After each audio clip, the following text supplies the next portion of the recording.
Yo pienso que no puede haber peor cosa en esta vida, no puede haber peor cosa que un individuo, que un mortal se encuentre separado, excluido y sea un extraño para Dios, que sea un extraño para el mundo, para otras personas. Pienso que eso sería algo trágico en la vida de cualquier persona. Mira, cualquier problema que las personas puedan tener no se compara al ser excluido de Dios, no se compara al ser alguien extraño para Dios. En Efesios 2, del 1 al 10, Pablo presenta a los humanos como separados de Dios, a toda la humanidad. Y él dice que en un tiempo aquellos estaban muertos en sus delitos y pecados. Y por esa condición en la que se encontraban es que estaban alejados de Dios. Pero en el texto siguiente, la segunda mitad, del 11 al 22, ya no se describe a toda la humanidad, sino que se describe a un grupo particular de personas que era de una ciudad llamada Éfeso, que ahora es parte de lo que se conoce como Turquía.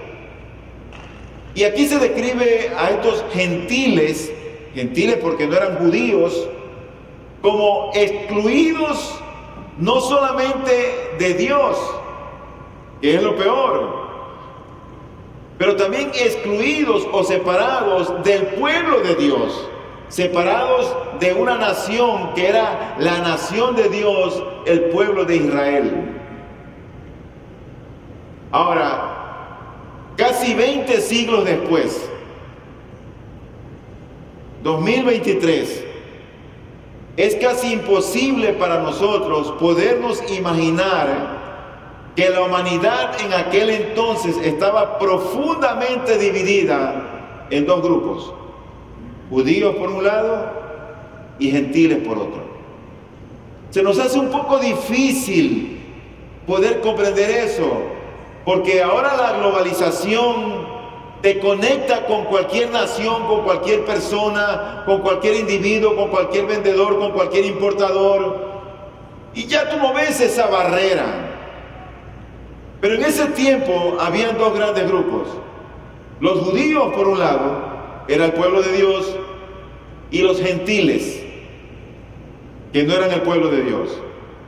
Ahora, cuando uno se pone a pensar en estas cosas, pareciera como si Dios mismo haya sido el causante o el que provocó esta situación. ¿Por qué motivo? Porque Dios fue quien escogió a Israel. Lo llamó para que fuese un pueblo santo, un pueblo especial, un pueblo separado. Lo llamó a este pueblo para que fuera luz ante las naciones. Dios fue quien escogió a Israel. No escogió a otra nación. No la escogió a otra, o no escogió a Israel por ser un pueblo numeroso, poderoso, por ser un país tecnológico. Era el más pequeño, el más insignificante, dice la Biblia. Pero a Dios le plació elegir a Israel por el puro afecto de su voluntad. Y él empezó todo esto llamando a un hombre llamado Abraham. Y por medio de Abraham, él prometió bendecir a todas las naciones. Ahora, Dios hizo un pacto con Abraham. Y la señal del pacto era la circuncisión. Todos los judíos debían de ser circuncidados al 8º día. Pero la tragedia fue que Israel olvidó la vocación para el cual Dios lo había llamado, cambió el privilegio que tenía por favoritismo y terminó despreciando, aborreciendo y odiando a las demás naciones. A todos los que no eran israelitas terminó Israel odiándolos. A todos los paganos. Ellos los consideraban prácticamente, a los que no eran judíos, los consideraban como perros.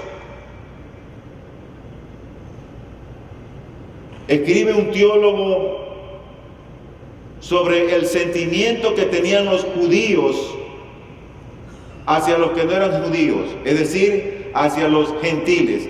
Y oigan lo que escribe este aclamado teólogo. Él dice lo siguiente: el judío abrigaba un enorme desprecio por el gentil. Los gentiles, decían, habían sido creados por Dios para ser combustible para el fuego del infierno. Dios solo amaba a Israel entre todas las naciones que había hecho. Ni siquiera estaba permitido ayudar a dar a luz a una madre gentil, pues sería simplemente traer al mundo un gentil más. Antes de la venida de Cristo, los gentiles eran objeto de desprecio para los judíos. Las barreras que los dividían eran infranqueables. Si un judío o una judía se casaba con un gentil, se llevaba a cabo el funeral del joven o de la joven, judíos. Tal contacto con el gentil equivalía a la muerte. Ese era el desprecio que los judíos tenían por los gentiles. Ahora, el símbolo de separación más conocido de los gentiles hacia Dios y hacia Israel, que era el pueblo de Dios, era lo que se conocía como la pared intermedia de separación. Esa pared intermedia de separación de un templo, el templo que había construido Herodes el Grande antes de la venida de Cristo. Ahí estaba un templo, y en el templo había una pared que separaba, que ponía en los linderos, que demarcaba dónde estaban los judíos y dónde estaban los sencillos gentiles. Ahora, para poder entender lo que vamos a leer ahora, o lo que vamos a estudiar, este es el trasfondo histórico que nosotros tenemos que tener en cuenta. El tema de Efesios capítulo 2 es que Jesucristo terminó destruyendo la enemistad que tenían los gentiles. En primer lugar, con el pueblo de Dios. Pero Jesucristo también destruyó la enemistad que tenían los gentiles con Dios mismo. Ahora, al eliminar en Jesús estas enemistades, la enemistad con la nación de Israel y la enemistad con Dios, ¿saben lo que hizo el Señor? Él creó una sociedad nueva. Él creó en realidad una humanidad nueva, gente diferente. Eso es lo que hizo Dios, en la cual la separación que había iba a ser reemplazada por la reconciliación, y la hostilidad que habían entre ellos iba a ser reemplazada por la paz. Eso fue lo que hizo Cristo, y eso es lo que nosotros vamos a ver el día de hoy. El título del sermón es El nuevo templo de Dios a través de la reconciliación con Cristo. Así que antes de ver este sermón, yo les invito a que leamos las Escrituras y después vamos a orar.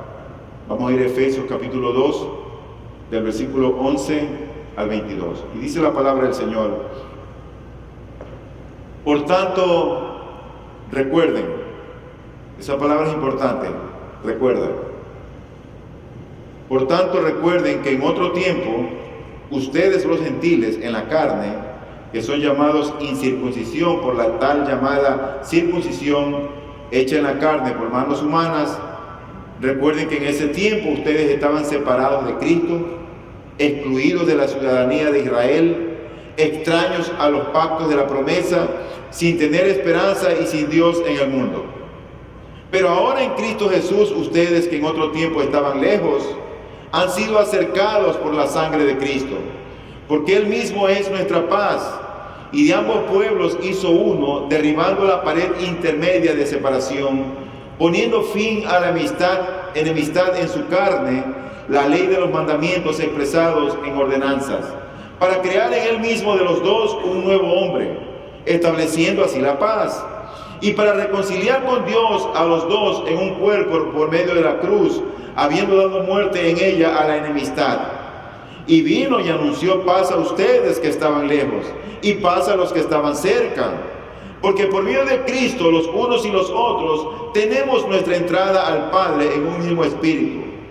Así pues, ustedes ya no son extraños ni extranjeros, sino que son conciudadanos de los santos y son de la familia de Dios.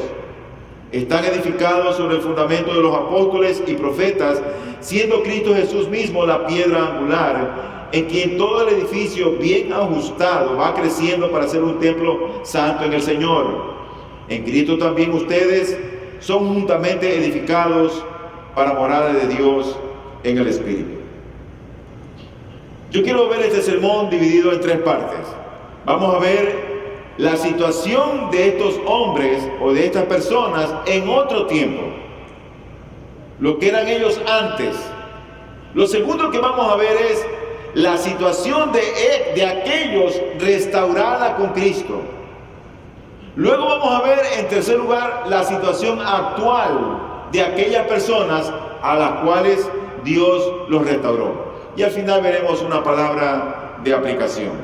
Entonces vamos a ver en primer lugar nuestra situación en otro tiempo. Dice el versículo 11 y 12. Por tanto, recuerden que en otro tiempo ustedes los gentiles en la carne, que son llamados incircuncisión por la tal llamada circuncisión hecha en la carne por manos humanas, recuerden que en ese tiempo ustedes estaban separados de Cristo, excluidos de la ciudadanía de Israel, extraños a los pactos de la promesa, sin tener esperanza y sin Dios en el mundo. Esa era la situación en otro tiempo de este grupo de personas que vivían en Éfeso. Si tú ves el versículo 1, entre judíos y gentiles no se trataban bien. Los judíos veían a un gentil y ¿saben lo que decían? Mira, ahí va un incircunciso. Un gentil veía a un judío y decía, mira, ahí están los circuncidados. Y esa era la forma como se trataban, con apodos, con sarcasmos. No era una buena relación que había entre ellos. Pero el versículo 12 empieza diciéndonos, en ese tiempo. Recuerden que en ese tiempo, y Pablo empieza a presentar una lista de las cosas de las cuales carecían o no tenían los gentiles, de las cuales ellos no las poseían. Ellos estaban alejados de Dios y también del pueblo de Israel. Para Pablo había una verdadera circuncisión, la del corazón. Por ejemplo, en Romanos 8, 2, 28 y 29 dice, porque no es judío el que lo es exteriormente, ni la circuncisión es la externa en la carne, pues es judío el que lo es interiormente, y la circuncisión es la del corazón, por el espíritu, no por la letra, la alabanza del cual no procede de los hombres, sino de Dios.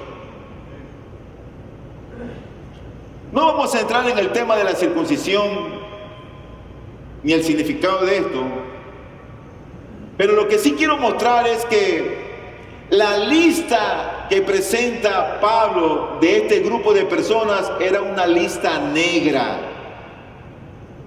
Ellos tenían una lista negra de los que estaban sin Cristo antes de que Cristo surgiera en sus corazones.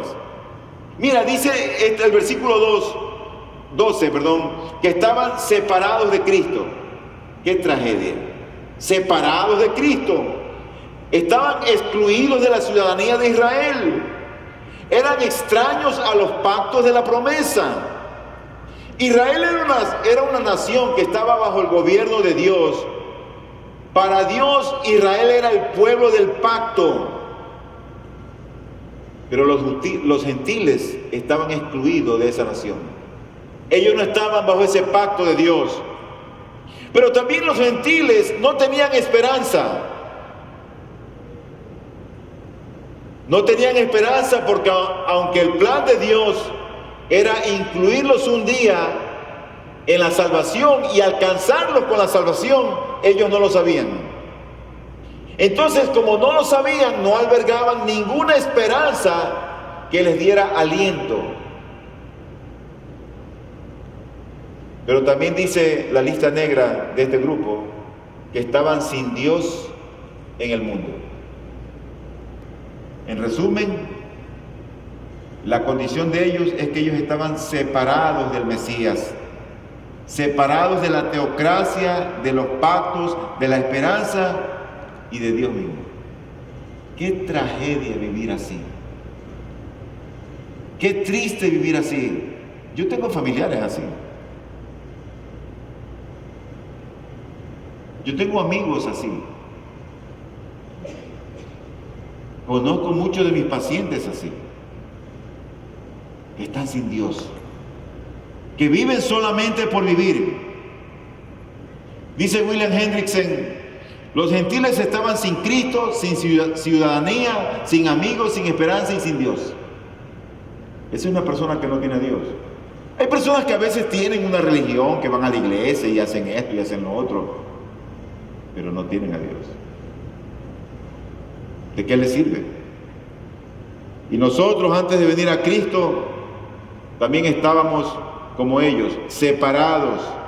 Es más, dice la Biblia que éramos enemigos de Él. Nosotros que tratamos de disfrazar, pero yo no soy malo. Yo, malo. No solamente malos, sino perversos. Es Dios quien nos ha transformado. Es Dios quien cambia. Y eso ocurre cuando nuestra naturaleza es cambiada. En segundo lugar, habiendo visto la situación pasada, la situación en otro tiempo, vamos a ver ahora la situación reparada en Cristo. ¿Cómo es que Dios reparó la situación de las personas que primeramente eran enemigos de Dios y eran enemigos del pueblo de Dios? Doble problema. Como ya vimos, el versículo 1 y 2 dice que la humanidad estaba sin Cristo, en otras palabras, estaban muertos. Y en el versículo 5 viene ese pero. Dice, pero Dios, que es rico en misericordia, con el gran amor con que los amó, les dio vida. Ahí hay un pero bueno. El 11 y 12 también dice que estaban excluidos. Y cuando llegamos al versículo 13, dice, pero ahora, hay otro pero. Similar en los pasajes anteriores, en la primera mitad, pero ahora, por su muerte en la cruz, es que Jesucristo reconcilió a los judíos por un lado y a los gentiles por otro lado. Y también hizo la reconciliación de los gentiles y de los judíos con Dios, creando una nueva humanidad, una nueva raza, un nuevo grupo de personas, creando un grupo diferente de seres humanos. Son los llamados cristianos, para ser sal y luz en esta tierra. Y en esto que experimentaron los gentiles en Éfeso, y todo creyente en la actualidad, Pablo usa 2 veces un pronombre, el pronombre ustedes. Y dice el versículo 13, ustedes que en otro tiempo estaban lejos, han sido acercados por la sangre de Cristo. Esos que antes eran enemigos, estaban lejos de Dios, ahora ya han sido acercados. Estaban lejos, pero fueron acercados. Y esa es la esencia de lo que Cristo ha hecho. Cristo nos acercó a Dios por medio de su sangre.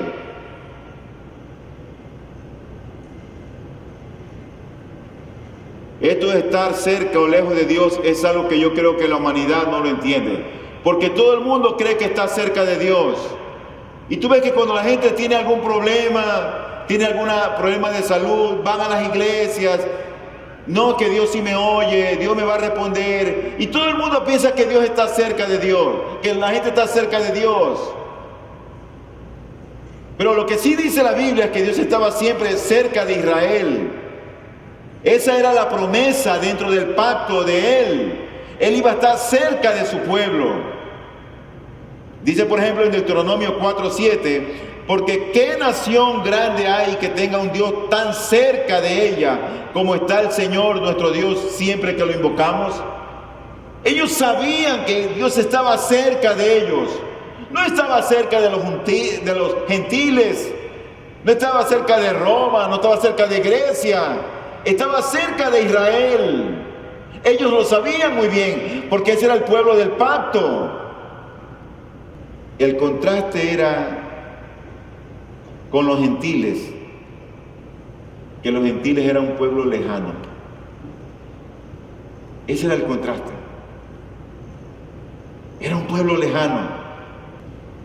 Pero ahora la promesa de Dios en la misericordia de Él era traer paz para el que está lejos y traer paz para el que estaba cerca. Isaías 57:19 dice, poniendo alabanza en los labios, paz, paz al que está lejos y al que está cerca, dice el Señor, y yo lo sanaré. Qué preciosa promesa. Paz. Paz.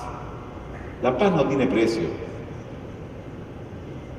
¿Tú has vivido esos momentos cuando hay algo en la vida que te roba la paz? Que no te deja dormir, que te quita el sueño, que te causa estrés, que te irrita la mucosa gástrica y te produce gastritis, que te eleva la presión arterial.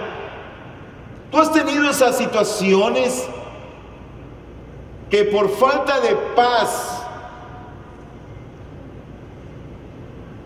la gente hasta se enferma?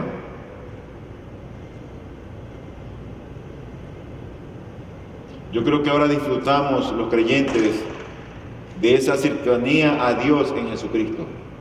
Y no solo está cerca de nosotros, sino que dice la Biblia que tenemos acceso inmediato a Él. El creyente tiene un acceso, una entrada a Él rápido. Dice el versículo número 18, porque por medio de Cristo los unos y los otros tenemos nuestra entrada al Padre en un mismo espíritu.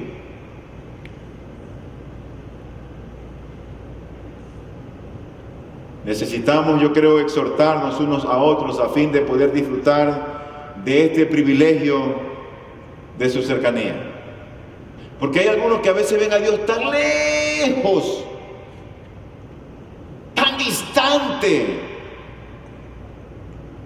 pero Dios está cerca de su pueblo y nosotros tenemos acceso a Él así. Tenemos que exhortarnos, animarnos, motivarnos unos a otros a fin de disfrutar de ese privilegio de su cercanía. Por ejemplo, dice Hebreos 10:22, acerquémonos con corazón sincero.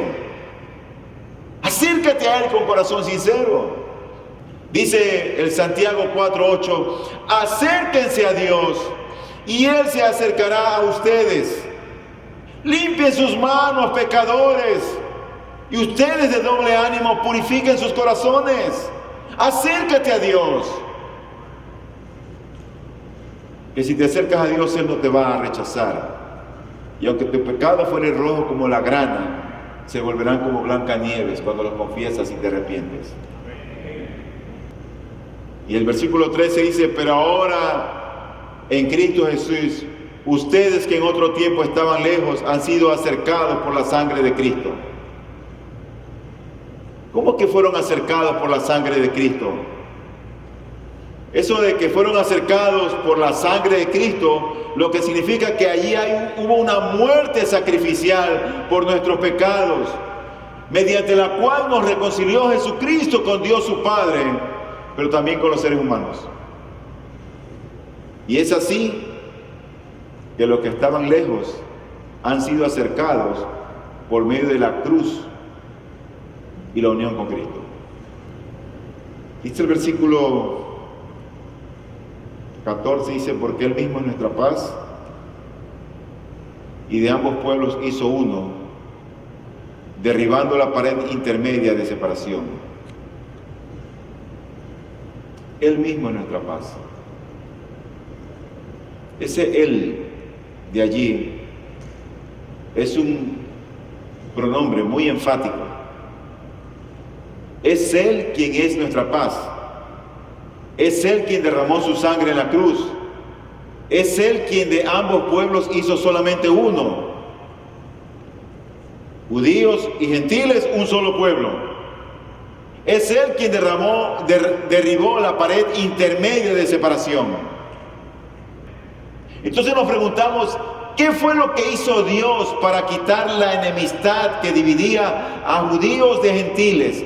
¿Qué fue lo que hizo Dios en Jesucristo para que el hombre se reconciliara con Dios?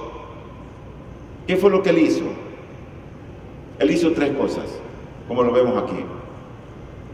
En primer lugar, Él abolió, Él eliminó la ley con sus mandamientos y requisitos. Los eliminó, los abolió. Diría, pero pastor, la ley es importante. Cristo no vino a abolir la ley, Él vino a cumplirla. Sí, pero no es la ley moral de Dios. No es esa a la que me refiero. Es a la ley ceremonial. La ley que tiene que ver con los ritos, con los sacrificios, con las abluciones, con los días de luna, con los días de luna llena. Ese tipo de ley. Esa religiosidad que tenían los judíos. Esa es la ley que vino a quebrantar, a abolir el Señor. Dice el versículo 14 y 15, de ambos pueblos hizo uno, derribando la pared intermedia de separación, poniendo fin a la enemistad en su carne, la ley de los mandamientos expresado en sus ordenanzas. Él lo que hizo fue que derribó el muro, porque Él anuló la ley con sus mandamientos y requisitos. Esa ley, todos esos requisitos que exigía la religión o la tradición judía, eran una barrera para el gentil. Y el Señor la eliminó. Por eso es que aquí en esta iglesia no hacemos sacrificios. No traemos corderos ni palomas, ni ofrecemos nada aquí en el altar. ¿Tú sabes por qué? Porque Cristo la eliminó. Eso era parte de lo que hacían los judíos. Él eliminó esa ley. Pero yo creo que también Él eliminó la ley moral como camino de salvación. La ley moral está vigente. Nosotros tenemos que cumplir con la ley moral de Dios. Si la ley dice no matarás, bueno, la ley está expresando el carácter de Dios. Y la ley no está fuera de tono. Nosotros debemos de cumplir con la ley moral. Pero la ley moral fue abolida en el sentido que por la ley nadie se salva. Por la ley moral ningún hombre alcanza salvación. La salvación que tenemos es por la fe en Cristo. Eso es lo que alcanzamos la salvación. Por lo tanto, la reconciliación con Dios no es por la ley moral y ceremonial, sino por lo que Cristo hizo en la cruz y nuestra fe puesta en Él. Lo segundo que hizo Cristo para quitar esa barrera, eliminar esa pared intermedia entre judíos y gentiles, y para reconciliarlo con el Padre, es que Él creó una nueva raza de personas, una nueva humanidad. gente nueva. Tú has leído en varios pasajes en la Escritura que habla de nueva creación.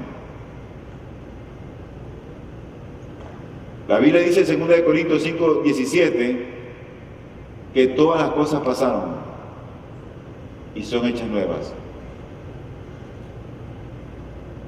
Dice el versículo 15, y lo voy a leer en la Nueva Versión Internacional, dice allí: pues anuló la ley con sus mandamientos y requisitos. Esto lo hizo para crear en sí mismo de los dos pueblos, gentiles y judíos, una nueva humanidad al hacer la paz. Tú sabes que los judíos y los gentiles estaban separados unos de otros y en enemistad unos con otros. Pero una vez que la ley divisoria fue dejada de lado, no había nada que mantuviera separadas las dos partes de la humanidad o estos dos grupos. No había nada ya. De ahí Cristo los reunió por un acto creador soberano, literalmente para crear en sí mismo de los dos un solo y nuevo hombre, un solo y nuevo pueblo, una nueva humanidad, una nueva raza haciendo la paz. Eso hizo Cristo. No es un hombre nuevo, sino una nueva raza humana. A eso es lo que se refiere.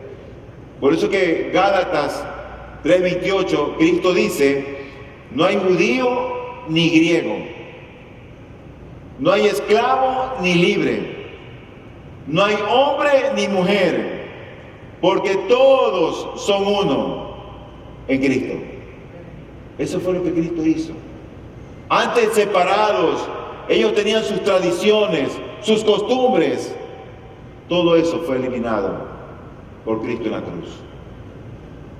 Y de los dos pueblos hizo uno. No solamente que quitó la pared que dividía, sino que ahora constituyó un nuevo pueblo. Y en tercer lugar, Él hizo reconciliación tanto de los judíos como de los gentiles con Dios el Padre. Eso fue lo que hizo Cristo en la cruz. Mira lo que dice la Escritura en el versículo 16. Y para reconciliar con Dios a los dos. ¿Quiénes son los dos? Gentiles y judíos. Y para reconciliar con Dios a los dos en un cuerpo por medio de la cruz, habiendo dado muerte en ella a la enemistad. ¿Qué enemistad? ¿De qué enemistad están hablando? Ambos pueblos, judíos y griegos, o judíos y gentiles, ambos estaban enemistados con Dios.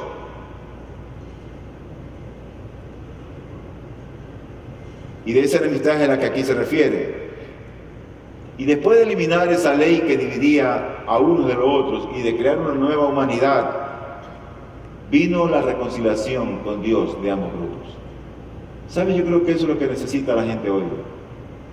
La gente necesita reconciliarse con Dios. No solamente es ir a la iglesia, anda a la iglesia, mira, anda a la iglesia. No. Reconciliarse con Dios. Ver su vida,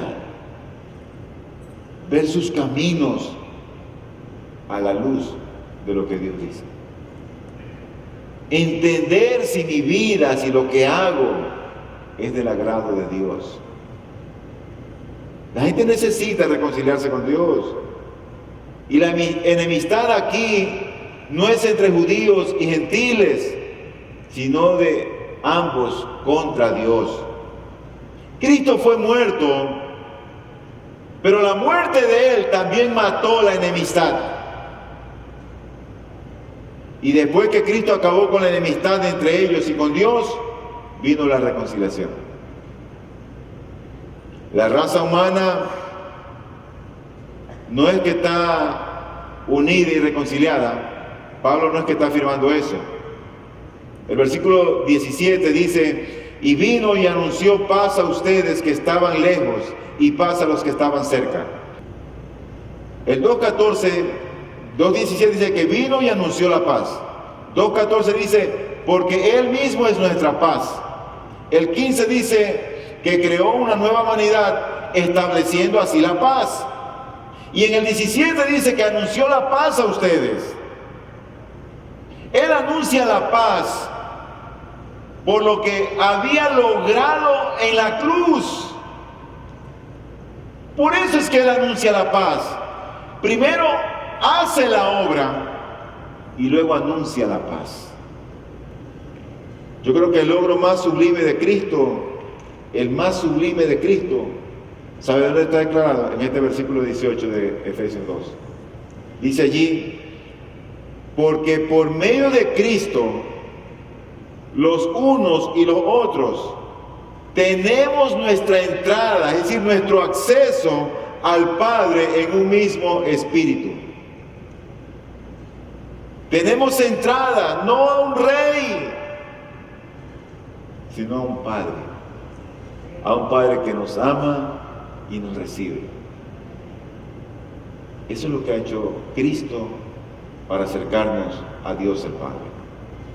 En tercer y último lugar, ¿cuál es entonces la situación actual de aquel que ha sido reconciliado? Bueno, el versículo 19 dice la Biblia, así pues, es como que si era por lo tanto, judíos y gentiles ahora están juntos como un pueblo de Dios y como una familia de Dios. Ahora hay nuevos cambios, hay privilegios en Cristo, donde esta nueva comunidad judeo-cristiana o judeo-gentil, es presentada de tres maneras. Es presentada como el reino de Dios, es presentada como la familia de Dios y es presentada como el templo de Dios. Así Dios presenta a todo este grupo que ha sido ya ahora unido. Ya están unidos judíos con gentiles y están reconciliados con Dios. Ahora, ¿cuál es la situación actual de ellos? ¿Cómo los ve Dios a ellos? Dios ve a ese grupo como el reino de Dios. Lo ve como la familia de Dios. Y también lo ve como el templo del Señor. Mira lo que dice la Biblia en el versículo 19. Así pues ustedes ya no son extraños ni extranjeros, sino que son conciudadanos de los santos. Y son de la familia de Dios. El resultado de lo que Cristo ha hecho hasta ahora, que tú sabes, abolir, crear, reconciliar y traer paz, es ustedes ya no son extranjeros o extraños ni extranjeros. Antes eran refugiados, ahora tienen una ciudadanía, ahora tienen un hogar. Según el versículo 12 del capítulo 2, los gentiles eran extraños, sin derecho, estaban excluidos de la ciudadanía de Israel. Pero ahora el Señor los llama a ellos, que son conciudadanos de los santos. Y no es una ciudadanía romana por la que ellos estaban peleando o luchando, sino que era una ciudadanía que tenía que ver con el reino de los cielos. Pero también Dios lo ve como, a ese grupo lo ve no solamente como su reino, sino que también lo ve como la familia de Él. Dice el versículo 19, la parte B, sino que son conciudadanos de los cielos y son de la familia de Dios. Esa es una manera más íntima de ver a aquellos que han sido reconciliados con el Señor. Un reino es una cosa, pero una familia es algo distinto. Es algo diferente. Ahora, todos esos conciudadanos descubren que son hijos del mismo Padre y por lo tanto pertenecen a la misma familia. Y en tercer lugar, Dios ve a ese grupo que ha sido restaurado como el templo de Dios. El templo de Dios. Dice el versículo 20 y 22 lo siguiente, dice allí, están edificados sobre el fundamento de los apóstoles y profetas, siendo Cristo Jesús mismo la piedra angular, en quien todo el edificio bien ajustado va creciendo para ser un templo santo en el Señor. En Cristo también ustedes son juntamente edificados para morada de Dios en el Espíritu.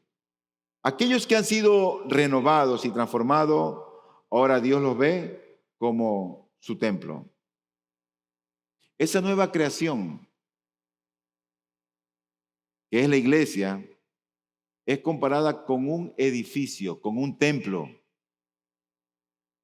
El templo de Jerusalén primero fue construido por Salomón, después por Zorobabel y finalmente por Herodes. Había sido durante miles de años el centro de la identidad de Israel como pueblo de Dios. Por eso es que ellos pelean el templo. Ahora había un pueblo nuevo y también había un templo nuevo y firme, seguro, estable y poderoso. ¿Cuál era el fundamento de este templo? Versículo 20. Están edificados sobre el fundamento de los apóstoles y profetas, siendo Cristo Jesús mismo la piedra angular. Pero en segundo lugar, en base a ese templo, Dios habla también de una piedra angular. Y esa piedra es parte del fundamento que es indispensable para el templo. Esa piedra ayuda a mantener el edificio y ayuda para que esté firme, lo mantiene en línea. La piedra angular del nuevo templo es Jesucristo. Y la función de Jesucristo es mantener unido al templo que empieza a crecer. Esa es la función de Jesucristo. Dice el versículo 20 y 21, dice Cristo Jesús mismo, la piedra angular, en quien todo el edificio bien ajustado va creciendo. Cristo es la piedra angular que mantiene unido al edificio, al templo que somos nosotros, cuando vamos madurando y creciendo en la fe. Pero es Cristo el Señor. Pero en tercer lugar, ya el Señor viene hablando del fundamento, viene hablando de la piedra angular. En tercer lugar, Pablo pasa del templo a las piedras individuales. Y en ambos casos es indispensable la unión con Cristo, tanto de las piedras como del templo, porque Cristo es la piedra angular. Y es en Cristo que cada piedra individual del edificio, o sea, del templo, es edificada, porque el texto nos lo dice. Están edificados sobre el fundamento de los apóstoles y profetas, siendo Cristo Jesús mismo la piedra angular. Finalmente, ¿cuál es la finalidad del nuevo templo? De nosotros. ¿Cuál es la finalidad? Por la que Dios hizo de nosotros nuevos hombres, nuevas mujeres. Nos reconcilió con Él. Bueno, el templo en el Antiguo Testamento tenía el propósito, el significado era que en el templo de Jerusalén moraba Dios. Ese propósito no ha cambiado. Dios sigue morando en su templo. Dios sigue haciendo morada en ti. Dios sigue habitando en ti. Es algo increíble. ¿Cómo puede pasar? ¿Cómo puede ser que Dios se fije en criaturas como nosotros y que Él more en nosotros, siendo Él incontenible por los cielos? ¿Cómo es que Él mora en nosotros? Por la fe. Por la fe. El nuevo templo no es un edificio material, sino espiritual. Es la familia de Dios. Es una comunidad internacional que está formada por judíos y gentiles que están esparcidos por el mundo. Y en ese templo mora Dios. Por lo tanto, Dios, no está atado a edificios sagrados, sino a gente santa. En otras palabras, vive en ellos. Dice el versículo 21 que la iglesia es templo santo en el Señor. Y el 22 dice que es morada de Dios en el Espíritu. Eso es lo que dice. Tú ves ahí entonces que la Trinidad está morando. El Espíritu de Él, por medio de Cristo, revelando a Dios el Padre. Y cuando Pablo escribe esta carta, como dije al inicio, había dos templos, el templo de Herodes y el templo de Diana. Dos templos, el uno pagano y el otro judío. Y ambos estaban vacíos del Dios viviente. Ninguno de los dos tenía al Dios vivo y verdadero.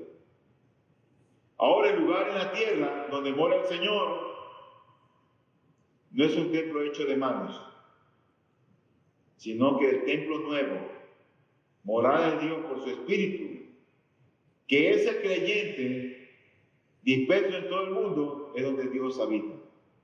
Ellos son el hogar de Dios en la tierra. Quiero terminar con unas palabras de un célebre pastor inglés, el pastor John Stott, que referente a este tema, él dijo lo siguiente, lo leo.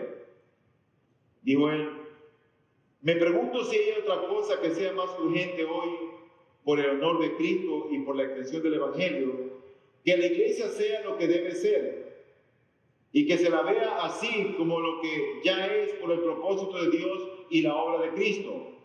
Una única humanidad nueva, un modelo de comunidad humana, una familia de hermanos y hermanas reconciliados que aman a su Padre y se aman unos a otros. La morada visible de Dios por su Espíritu. Solo entonces el mundo creerá que Cristo es el pacificador. Solo entonces Dios recibirá la gloria debida a su nombre. John Stott. Vamos a ver.